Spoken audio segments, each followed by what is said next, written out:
Hey guys, it's Shamsa and welcome back to my little kitchen. Today's recipe is a lazy chef's dream. It's a tray baked chicken biryani with all the flavours and zero hassle. Make sure you watch right till the end. Now, before we run through what you need, please make sure you hit that subscribe button, show your support by turning your bell notifications on, share the recipe with your family and friends and make it and enjoy it. Now, we're going to run through what you need, so let's start cooking. So the ingredients you're going to need is as follows. Please remember, if you miss anything whilst I'm going through it, don't panic, just go check out the description box underneath the video tomorrow when it goes live, and you'll be able to get a whole list of ingredients along with the quantities used for this recipe. Now also, it may seem like there's a lot of ingredients here. They're not, because I've placed every component separately to show you guys what goes in. It seems like as if it's a lot, but it's actually things that you already have available in your kitchens. So please don't let this put you off. The first thing we've got is chicken. I'm using chicken breast fillet here. I've cubed it into medium-sized pieces. I've got here extra long basmati rice. I use the Veetee brand. You're making a biryani, so the biryani rice needs to be basmati rice, and it's going to be extra long because obviously biryani is a special rice dish, and that's the reason why I'm using that. I mean, again, you can use whichever brand you wish, that's entirely up to you, but I highly recommend using Veetee extra long basmati rice. I've got here baby potatoes, and I've cut them into small size pieces, which are similar in size to the chicken breast pieces that I have, because you want even cooking. Now, we're making a biryani masala from scratch, so you've got a few ingredients that go in there, which are bay leaves, cinnamon sticks, I've got green cardamom pods, I've got star anise, I've got black cardamom, I've got coriander seeds, cumin seeds, fennel seeds, I've got black peppercorns and cloves, and I'll tell you what you need to do with that later. And also we have here some ground spices. Now, I'm not going to go out and I'm not going to get mace and nutmeg if it's already available in a powder form. So I've got here mace, I've got nutmeg, I've got cayenne pepper. We also need paprika. This is normal paprika, not smoked, by the way. We need salt, and because this is an instant dish, I've got here pre-fried onions.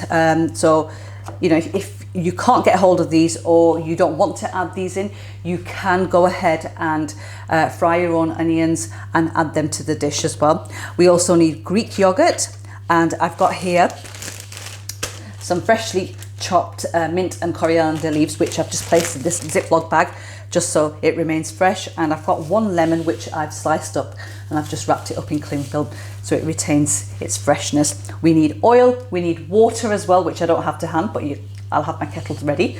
And we also need non-stick, greaseproof and baking parchment, and we also need tomato puree. So let's start cooking. Okay, so the first thing we're going to do is we're going to start by dry roasting our spices to get them more aromatic and get the essential oils out of them. And I'm going to add the coriander seeds in, the fennel and the cumin seeds, and just dry roast them for about 2 to 3 minutes on a low to medium heat setting for my gas hob. And what I'm going to do is I'm just going to keep them moving so they don't burn, and you'll be able to smell them when they become really nice and fragrant, and that's when you know that they're ready. And once you've done this, I'm going to do the whole spices, and I'm just going to set them aside and let them cool down before we ground them to a fine powder. Okay, I can smell that wonderful aroma coming off, and that's now ready. So I'm just going to transfer these to a plate just to cool off.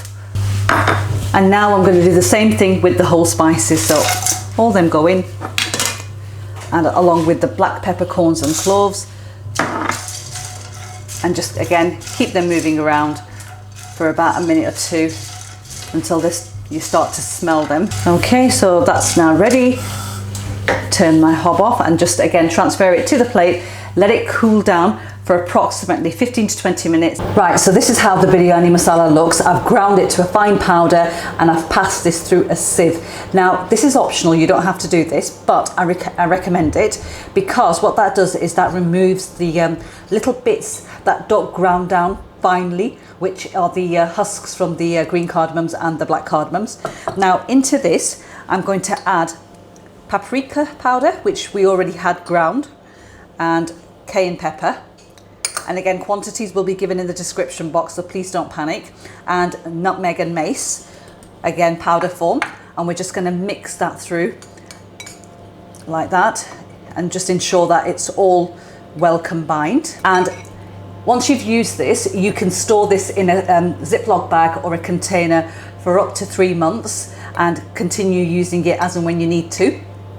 So just set this aside and we're going to move on to the next stage of the recipe. Right, it's time to assemble our biryani tray now. Now, before I do that, I'm actually going to turn my oven on at 200 degrees C so it can preheat whilst we assemble everything. And I've also just put a kettle on to boil as well because we need that. Now, the first thing I'm going to do is I'm going to add my potatoes in. I've drained the water off like that. Then I'm going to add the chicken in and my pre-fried onions. I'm going to reserve a good handful and leave it to the side for garnishing purposes, and I'm going to add the rest in. So straight in with the pre-fried onions, and you're left with just 1 handful. I've got here oil. I'm going to add that in as well.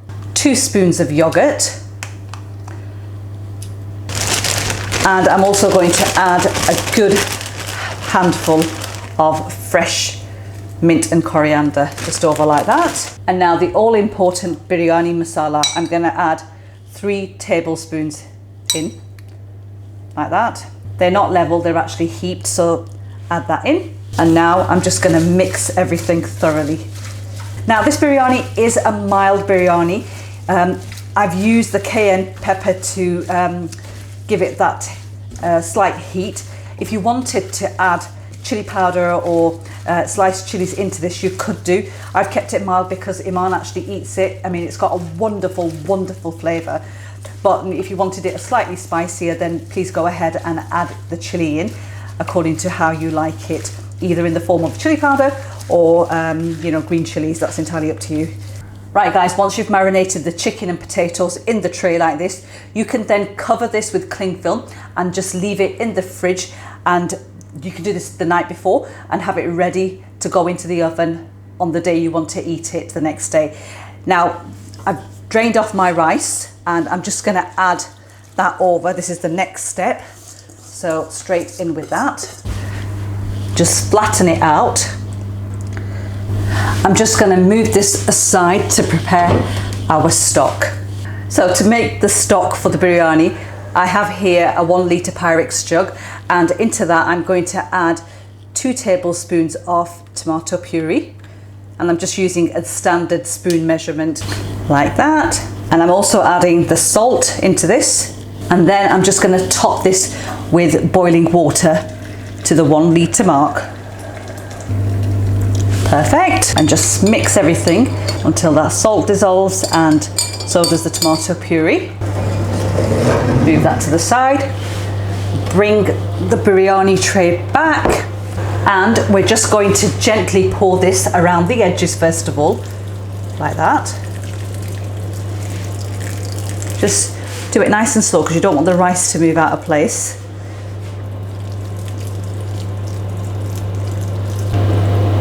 There you are. And then I'm going to take my sliced lemons and I'm just going to place them on top. And this is going to add a really nice flavour to the biryani. It's going to give it that really citrusy sour taste. And just throw over some more freshly chopped mint and coriander, just like that. And then I've got some grease-proof paper which I'm going to add over. It will help the moisture to stay in there and everything to cook beautifully. So just push that in around the edges like that. And now we're just going to take some foil, pop that over and just wrap it really tightly, like so. And that is now going to go into the preheated oven at 200 degrees C, and it's going to go right at the top of the shelf, at the top of your oven. And then after 30 minutes I'm going to take it out and we're going to rotate it, and I'm going to show you how it looks as well.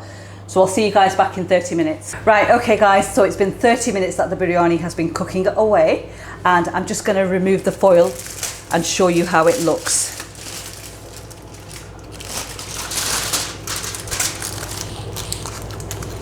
So that is how it's looking. Now this part is purely optional. You don't have to add this in, but if it's a biryani then it needs a little bit of colour, and I'm going to go in with a bit of red food colouring just a little bit, and we're going to drop it in like that. And also some orange. So wherever you fancy some orange food colouring, just drop that in like that. And then we're going to pop the greaseproof paper back on again. The foil goes back on again, and just make sure that's nice and tight like that. It's hot. And what you want to do is you just want to rotate the tray like that. So when you pop it back into the oven again for the next 30 minutes, it's the other side that's facing the fan assisted oven. And allow that to cook for 30 minutes, and I'll show you how it looks once it's done, and then we'll finish it off. Right, okay guys, the second 30-minute timer is up. I've taken the biryani out of the oven, and I'm just gonna allow this to rest for 10 minutes before I give you guys a closer look and finish it off. It's essential you allow it to rest. I know it's tempting to dig right in and try it straight away, but I promise you, leave it for 10 minutes because that allows the rice and everything else to settle. And in 10 minutes, I'll show you how it looks. So I'll see you back then. Right, time to take this off and show you how it looks. And also the greaseproof paper. And just look how beautiful that looks. And to finish off, we're just going to sprinkle over the reserved fried onions, just like that. And also some more fresh mint and coriander, like that. Perfect. And I'm just going to show you how well this is cooked. Just look at that. Absolutely wonderful long grains. Guys, please give the video a thumbs up if you liked it, and make sure you share it and make it and enjoy it. Thank you for watching.